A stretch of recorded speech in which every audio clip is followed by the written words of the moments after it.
Suzlon energy. आज से 3 साल पहले तक सुज़लॉन एनर्जी को 1300 करोड़ एज अ इंटरेस्ट पे करना पड़ता था।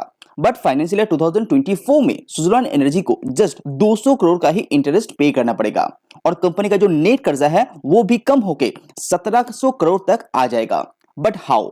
सो रिसेंटली कंपनी का सीएफओ मिस्टर हिमांशु मोदी जी ने एक बहुत ही क्लियर इंटरव्यू दिया है, जहां मोदी जी ने सुज़लॉन एनर्जी के बारे में आपके मन में जितना भी सवाल है उसको क्लियर करने का कोशिश यहां पे किया है। तो आज के इस वीडियो के माध्यम में जानने की कोशिश करते हैं कि सुज़लॉन एनर्जी फ्यूचर में डेब्ट कैसा रहेगा, 2024 कंपनी के लिए कैसा रहेगा, कंपनी का क्या क्या फ्यूचर प्लान है, ऑर्डर बुक फ्यूचर में कैसे दिखाई दे रहा है और अदानी का कितना ऑर्डर सुज़लॉन एनर्जी के पास है। तो चलिए शुरू करते हैं। The subscription window would be 9th March to 23rd March.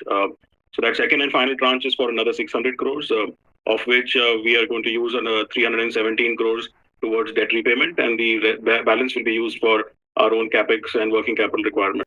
तो सबसे पहले मैं आपको बता दूं कि राइट इशू का सेकंड पेमेंट के लिए कंपनी का पेमेंट ऑप्शन यहां पे ओपन हो चुका है। अगर आप सेकंड पेमेंट करते हैं तो जो पुराना पीपी का शेयर है वो आपका मेन शेयर के अंदर ऐड हो जाएगा, वो भी बहुत जल्दी सेकंड पेमेंट करने के बाद। तो सबसे पहले सुज़लॉन एनर्जी का सीएफओ मिस्टर हिमांशु मोदी जी को पूछा गया कि राइट इशू का जो सेकंड पेमेंट है वो कब तक चलेगा और पैसे को लेके आप क्या करने वाला है। तो कंपनी का जो सेकंड पेमेंट है उसका जो सब्सक्रिप्शन टाइम है वो 9th मार्च से लेके 23rd मार्च तक है। तो इस टाइम के अंदर आप सेकंड पेमेंट कर सकते हैं और ये जो सेकंड पेमेंट होगा वो पेमेंट होगा 600 करोड़ का। उसमें से 317 करोड़ जो पैसा है वो डेब्ट को कम करने के लिए यहाँ पे इस्तेमाल किया जाएगा और बाकी जो बचा हुआ पैसा यानी कि 283 करोड़ कंपनी वर्किंग कैपिटल और कैपेक्स यानी कि कैपिटल एक्सपेंडिचर करने के लिए पैसा को इस्तेमाल किया जाएगा। तो कंपनी का व्यू एकदम क्लियर है कि पैसे को लेकर कंपनी को क्या करना चाहिए। उसके बाद दूसरा सवाल पूछा गया कि कंपनी का जो नेट कर्जा है वो अभी कितना है और फ्यूचर में कितना दिखाई देगा। तो टिल 31 दिसंबर 2022 सुज़लॉन एनर्जी के पास 2050 करोड़ का नेट कर्जा था।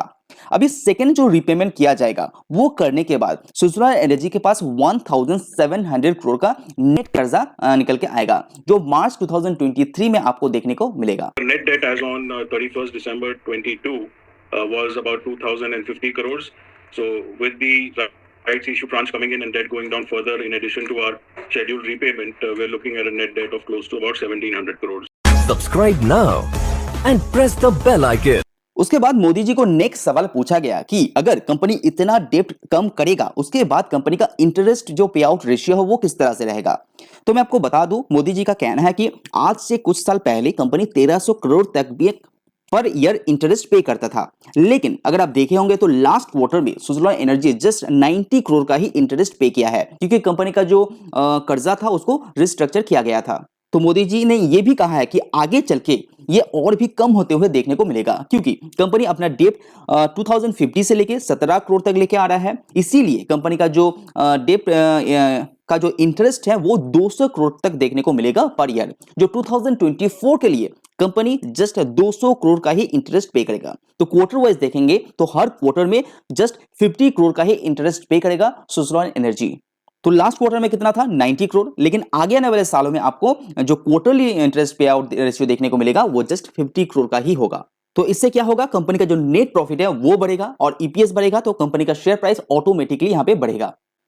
उसके बाद नेक्स्ट सवाल पूछा गया अदानी ग्रुप रिलेटेड, यानी कि अदानी ग्रुप में रिसेंट सिचुएशन क्रिएट होने के बाद क्या सुज़लॉन एनर्जी के लिए कोई प्रॉब्लम क्रिएट हुआ है, यह पूछा गया मिस्टर मोदी जी को, क्योंकि अदानी ग्रुप का जो ऑर्डर है सुज़लॉन एनर्जी को बहुत सारा मिलता रहता है। तो मोदी जी का कहना है कि करंट ऑर्डर बुक अभी कंपनी के पास करीब 780 मेगावाट का है, तो उसमें से कोई भी ऑर्डर अदानी ग्रुप का अभी नहीं है। जितना भी ऑर्डर कंपनी का पास था अदानी ग्रुप का वो 2023 में ही कंप्लीट करके दे चुका है और सारा जो मेजर पेमेंट है वो ऑलरेडी सुज़लॉन एनर्जी को मिल चुका है। तो अदानी ग्रुप के साथ अभी कोई भी ऑर्डर का कनेक्शन नहीं है सुज़लॉन एनर्जी का, ये एकदम क्लियर हो चुका है। उसके बाद मोदी जी को पूछा गया कि इस पर्टिकुलर सेक्टर के अंदर यानी कि रिन्यूएबल सेक्टर के अंदर गवर्नमेंट का सपोर्ट बहुत ज्यादा है, तो जो आगे आने वाले साल है उसमें से किस तरह से ऑर्डर बुक आप एक्सपेक्ट कर रहे हैं। तो कंपनी का सीएफओ का कहना है कि एक तरफ से नंबर बोलना बहुत मुश्किल है, लेकिन अभी रिसेंट कंडीशन में बहुत सारे कंपनीज के साथ सुजलॉन एनर्जी के बातचीत चल रहा है, तो एक अच्छा खासा ऑर्डर बुक आप एक्सपेक्ट कर सकते हैं सुजलॉन एनर्जी के साथ। अगर ये शेयर आपके पास है तो ये न्यूज आपके लिए इंपॉर्टेंट इसीलिए है क्योंकि आगे आने वाले सालों के अंदर एक अच्छा खासा ऑर्डर आप देख सकते हैं अकॉर्डिंग टू सीएफओ। और साथ ही साथ ये भी ऐड किया है कि एमएनआरई की द्वारा रिसेंटली अनाउंस किया है कि 8 गीगावाट विंड का पर एनम यहाँ पे एक्सप्लोर करने वाला है, जिसके साथ भी सुजलॉन एनर्जी बात कर रहे हैं, कुछ ऑर्डर वहां से भी कंपनी को मिल सकता है। तो एक अच्छा खासा ऑर्डर बुक आप एक्सपेक्ट कर सकते हैं आगे आने वाले सालों के अंदर। उसके बाद नेक्स्ट सवाल जो पूछा गया वो है ईबीटा रिलेटेड। 2023 में कंपनी का ईबीटा एक आप 800 करोड़ तक आप एक्सपेक्ट कर सकते हैं, ऐसा अकॉर्डिंग टू सीएफओ। अगर आप पहले ईबीटा देखते हैं तो उतना ज्यादा ईबीटा नहीं है, लेकिन 2024 ईबीटा आपका कैसा रहेगा तो 1000 करोड़ के आसपास आप एक्सपेक्ट कर सकते हैं सुजलॉन एनर्जी के द्वारा, क्योंकि कंपनी का मानना है कि 2024 यानी कि फाइनेंशियल 2024 कंपनी का हर क्वार्टर का ईबीटा 250 करोड़ के ऊपर भी जा सकता है। तो कंपनी का विजन यहाँ पे क्लियर है, कंपनी पैसा लेकर क्या करेगा वो भी क्लियर है, कंपनी अपने कैपेक्स भी लगातार कर रहे हैं और फ्यूचर में कंपनी के पास ऑर्डर बुक भी अच्छे आने वाला है, ऐसा भी मानना है। लेकिन अगर आपके पास ये शेयर है तो अच्छी तरह से रिसर्च करके आप होल्ड कीजिए, कंपनी का कौन कॉल को अच्छी तरह से सुनिए, कंपनी अपने इंटरव्यू भी यहाँ पे पेश करता है तो उसको भी आप ध्यान दीजिए। तो आपको जो शेयर आप होल्ड करके रखे हैं वो होल्ड करने में आपको बहुत सुविधा हो जाएगा। तो अभी के हिसाब से सुजलॉन एनर्जी का जो आउटलुक है वो थोड़ा सा पॉजिटिव दिखाई दे रहा है, लेकिन मार्केट के अंदर प्रेशर भी है, उसको भी आपको अवॉइड नहीं करना चाहिए। तो अगर ये वीडियो आपको पसंद आए तो प्लीज लाइक कीजिए। आज वीडियो में इतना ही, सी यू ऑन नेक्स्ट वीडियो।